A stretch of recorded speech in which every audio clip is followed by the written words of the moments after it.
बांग्लादेशी घुसखोर भगाओ, देश बचाओ, देश बचाओ। बांग्लादेशी घुसखोर भगाओ, देश बचाओ, देश बचाओ।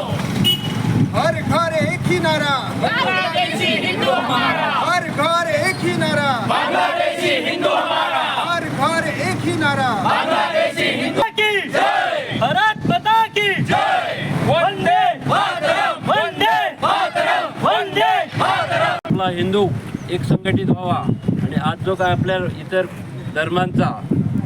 परप्रांतीयांचा जो आपल्या अन्याय होतोय त्याच्यासाठी आम्ही इथं हिंदू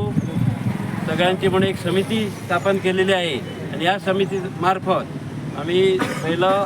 म्युन्सिपाल्टीमध्ये लेटर दिलेलं आहे नगरपंचायतीमध्ये की आम्हाला या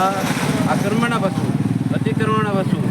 आणि वाईट गोष्टीपासून आमच्या धर्मावर जो अन्याय होतो त्याच्यापासून वाचवा, आमच्या मुलावर बायकांवर पुढे अन्याय होऊ शकतो, आता सावध व्हा असं एक लेटर दिलेलं आहे आणि त्यांच्याकडनं आम्ही निवेदन दिल्यानंतर पत्र आम्ही घेतलेलं आहे आणि पोलीस चौकशीसाठी ही चौकशी करण्यासाठी परत एक पत्र दिलेलं आहे आणि त्यांनी आम्हाला अगदी आश्वासित केलं आहे की याची आम्ही चौकशी करू आणि जिथं जिथं आपल्या समाजात अन्याय होतो आहे जिथे जिथे आपल्याला उद्या धोका तयार होऊ शकतो त्याच्यावर आम्ही चौकशी करू आणि त्याप्रमाणे आपण कारवाई करू असं आम्हाला पोलिसांनी आश्वासित केलेलं आहे। त्याच्यानंतर आम्ही की पंतप्रधानांना आमच्याकडनं सपोर्ट आहे, आपले जे 5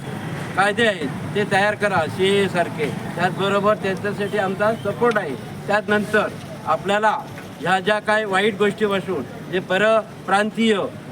घुसखोरी त्याचबरोबर इतर धर्मातून आपल्या हिंदू धर्मात जो अन्याय होतो आपल्या मुलावर त्याच्यानंतर बायका मुलांवर पुरुषांवर किंवा कुठच्याही गोष्टी जो अन्याय होतो तो सहन केला जाणार नाही आणि आपला देश कसा बचावेल, आपला हिंदू राष्ट्र कसं टिकून राहील याच्याबद्दल आम्ही आज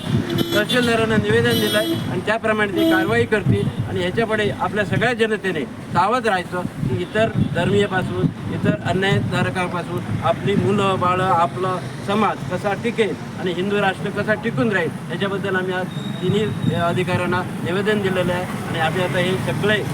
एका क्षेत्राखाली येऊन हिंदू हे संघटित होऊन ही संघटना मोठी करून आपल्याला कुठं कुठं अन्याय होईल तर प्रत्येकाने येऊन त्याचं ह्या संघटनेला तात्काळ कळवावं की ही संघटना त्याच्यावर कार्यवाही करील आणि जिथे जिथं जायला पाहिजे जिथं अथॉरिटीकडे जाऊन दाद मागायला पाहिजे ही संघटना कार्यरत राहील असं मी निवेदन देतो आणि मी इथं थांबतो। समितीच्या वतीनं बांगलादेशमध्ये जे आत्ता जे काय हत्याकांड जे सुरू आहे आणि हिंदूंची हत्या ही वेचून काढून जी केली जात आहे हे दयनीय आहे, ही दुर्दैवी आहे आणि त्यामुळे आमची भारत सरकारला तात्काळ एक विनंती आहे की ह्या सगळ्या प्रकरणामध्ये त्यांनी हिंदूंचं रक्षणासाठी जी जी पावलं उचलता यावीत ती त्यांनी उचलावी आणि ताबडतोब या NRC आणि CAA जो कायदा जो आहे जो अंमलात आणायला जो पाहिजे तो तात्काळ त्यांनी आणावा। त्यासाठी हिंदू रक्षा समिती दोडामार्ग तालुका आणि देशभरातले सगळे हिंदू बांधव जे आहेत ज्या पद्धतीनं हे हिंदू धर्माच्या आणि देशाच्या रक्षणासाठी काम करत आहेत हे सगळे त्यांच्या पाठीशी आहेत। तात्काळ बांगलादेशातील हिंदूंचं संरक्षण करून रक्षण करून त्यांना भारतामध्ये आणून त्यांना पुन्हा प्रस्थापित करावी अशी भारत सरकारकडे आम्ही मागणी करत आहोत। टाइम्स डिजिटलला लाईक करा, सबस्क्राईब करा, शेअर करा आणि बेल आयकॉन दाबायला विसरू नका। पाहत रहा टाइम्स डिजिटल।